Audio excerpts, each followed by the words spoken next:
POV. Why did Jesus have to die?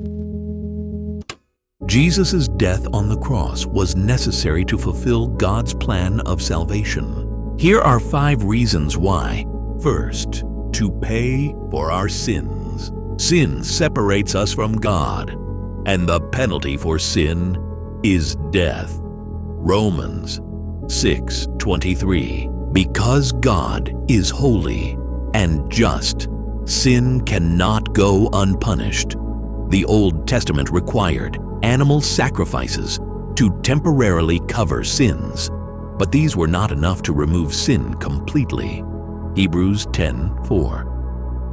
Jesus, as the perfect and sinless Lamb of God, became the ultimate sacrifice to take away the sins of the world. John 1:29. Secondly, to fulfill prophecy and God's plan.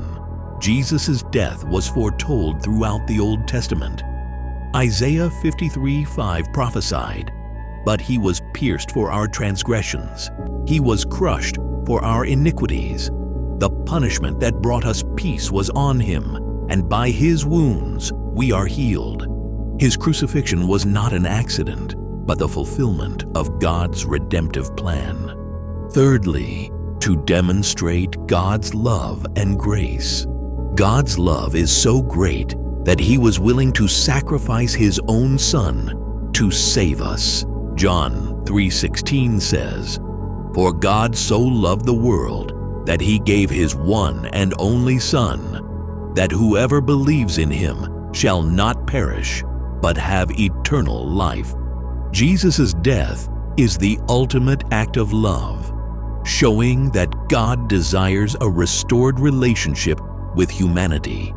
Fourthly, to defeat sin, death, and the devil. Through his death and resurrection, Jesus broke the power of sin and death. 1 Corinthians chapter 15 verses 55 to 57 declares, "Where, O death, is your victory? Where, O death, is your sting? But thanks be to God, he gives us the victory through our Lord Jesus Christ."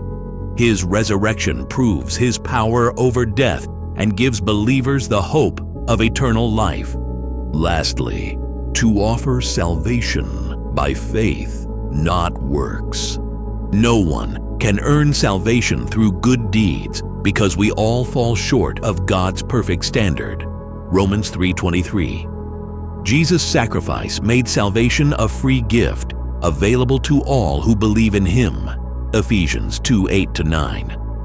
By trusting in his finished work on the cross, we receive forgiveness and eternal life.